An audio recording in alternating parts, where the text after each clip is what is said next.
Aleluia, sou servo e missionário Roberto. O tema dessa pregação: como foi edificado esse templo cheio de imagem, cheio de escultura, se a palavra proíbe. Êxodo 20, do 3 até o 5. Se Deus está proibindo, por que Deus manda a esse homem, filho de Davi, fazer o templo do rei Salomão? Para você entender que não é essas imagens que Deus está proibindo e que Deus está abolindo. Para a gente entender, um texto muito controverso, um texto muito distorcido, mas é simples entender esse texto. Êxodo 20,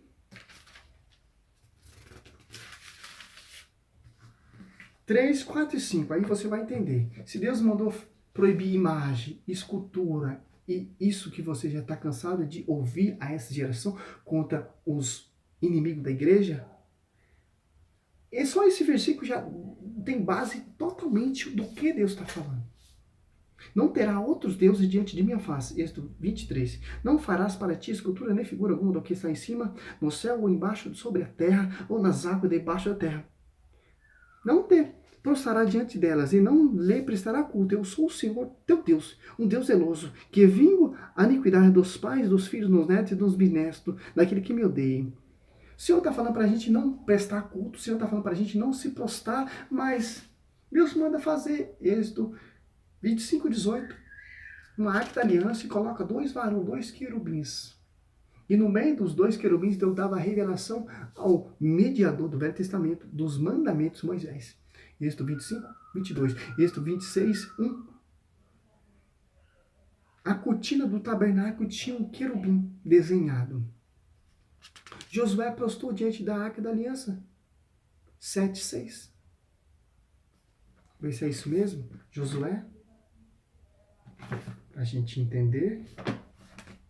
Josué, o homem que se não dobra para ninguém. Josué rasgou suas vestes e prostou-se com a face por terra, até a tarde diante da arca do Senhor. Tanto ele como o ancião de Israel cobriram de pó as suas cabeças. Se Deus está falando para nós não se prostrar diante de imagem, nem escultura, porque ele está prostrando diante de uma arca da aliança que tem duas imagens que são escultura, que tem boca, mas não fala, que tem olhos, mas não vê, que tem mão, mas não apalpa, que tem perna, mas não anda, mas não é disso que Deus está falando. Imagem via sacra, Deus manda fazer. O templo do rei Salomão, 1 Reis 6, é cheio de imagem e escultura. Em 2 Reis 2, 6, 6, um templo cheio de imagens. Segundo Crônica 3, 4 e 8, tinha querubins desenhados. E segundo Crônica 3, 10, 13, tinha querubins.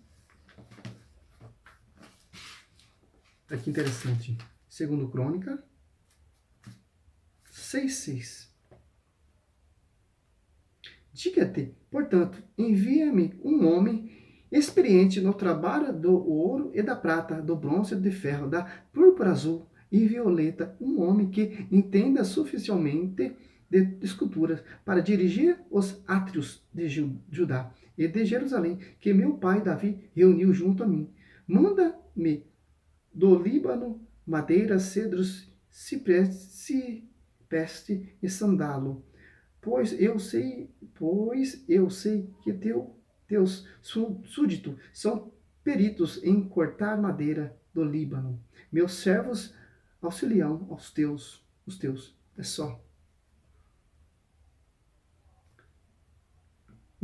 Feitos por mãos de homens, por servos, homens escolhidos. Êxodo 36, 1 em diante, ali você vai ver o Espírito Santo de Deus paira sobre aqueles homens começam a desenhar escultura com a vontade de Deus, do Espírito Santo. E é um templo cheio de imagens de querubim, segundo Crônica 3, 4. Estes são os fundamentos determinados por Salomão para construir o templo, de comprimento 60 povadas de segundo antigas medidas de largura, 20 povados pórticos que se acham no frontispício e cujo comprimento correspondia à largura do edifício. Tinha 20 povadas e 20 de altura. Era revestido de ouro por dentro. Isso aqui interessante. É o 13. Filho de uma mulher. O 3. Segundo Crônica 3, 10 e 13, ó. Para o interior do Santos dos Santos, mandou esculpir 2 querubins, olha só, e revestiu de ouro. O comprimento da sua asa era de 20 covados, uma asa do primeiro de 5 covados de comprimento, tocava as paredes da sala, e a outra de 5 covados tocava a asa do segundo querubins. Uma asa do segundo querubins de 5 covados de comprimento tocava a parede da sala, e a outra de 5 covados de comprimento tocava a asa do primeiro. Assim, envergadura das asas desse querubins era de 20 covados, sustentavam-se sobre seus pés, com o rosto voltado para a sala. Feito por mãos de homem, escultura sagrada, de acordo com que Deus está mandando. E não é igual daquelas que Deus mandou proibir. Essas imagens, escultura do povo pagão, dos filisteus, que tinham como a sua escultura como seu Deus dragão, Dragon. Isso que Deus abomina. Fazer o que ele não mandou, fazer o que ele não deu a instrução. Números 21, 8 e 9. Como Deus não usa de imagem e escultura, meu irmão. Ele é Deus, ele faz o que ele usou até um jumento para falar com outro jumento, Balaão. 9. O Senhor disse a Moisés: faz para ti uma serpente ardente e mete sobre um poste. Todo que for mordido olhar para ela será salvo. Moisés fez, pois, uma serpente de bronze, fechou sobre um poste. Se alguém era mordido por uma serpente, eu olhava para a serpente de bronze que seria a vida. Do mesmo modo que Moisés levantou a serpente do deserto, assim vai ser levantado o Filho do Homem. Em João 3, 14 e 15. Isso aqui é a prefiguração lá da cruz. A imagem da redenção. Tanto no Velho e tanto no Novo, Deus usou de imagem, sim. Agora você vem com esse argumento que não tem, e ainda tem mais. Esse templo, segundo Crônica 4, 3, 5, tinha bois.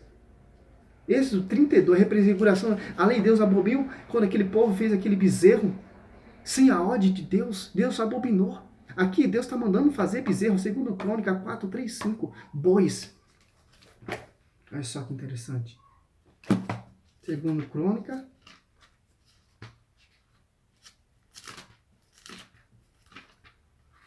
Tinha imagem de bois no tempo do rei Salomão também, meu irmão. Segundo Crônica 4, 3 e 5.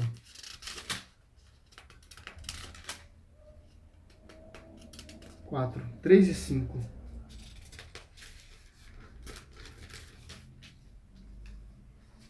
Figuras de bois circundavam-no todo ao redor, debaixo do rebordo, 10 para cada covado, de 2 fileiras, fundidas num só pedaço com ele. Era sustentado por 10 bois, dos quais 3 olhavam para o norte, 3 para o oeste, 3 para o sul e 3 para o oriente.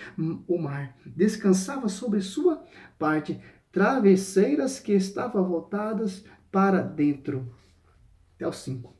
Sua espessura era de 1 palmo, e a borda como a de um corpo. Tinha formado de uma flor de lodo. Sua capacidade era 3.000 batos. Ficou feio. Tinha imagem de bois.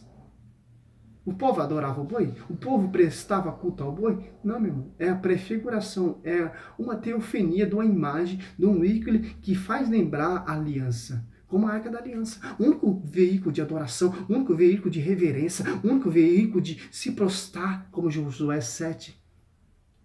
Se prostrou diante da arca. Ele, o ancião, que é o sacerdote. A Arca da Aliança o povo judeu é um símbolo que levava o povo a Deus. Representando Deus na terra. a gente catar nesse pé da letra como os caras pregam, ó, segundo Crônicas 5, 11 e 14, a glória de Deus pairou sobre o templo sacerdote, não conseguia fazer a sua homilia, seu serviço sacerdotal. Porque Deus se alegrou, Deus se amou tanto a obra, a criação desse templo, que é cheio de imagem e escultura. Que é a prefiguração da igreja que Cristo fundou. Se fosse abominação, se fosse uma heresia, Cristo tinha mandado derrubar tudo. O que Cristo unicamente que derrubou, mandou, destruiu tudo, foi o comércio dentro da igreja. A casa de meu pai é casa de oração. Glória a Deus. Aleluia.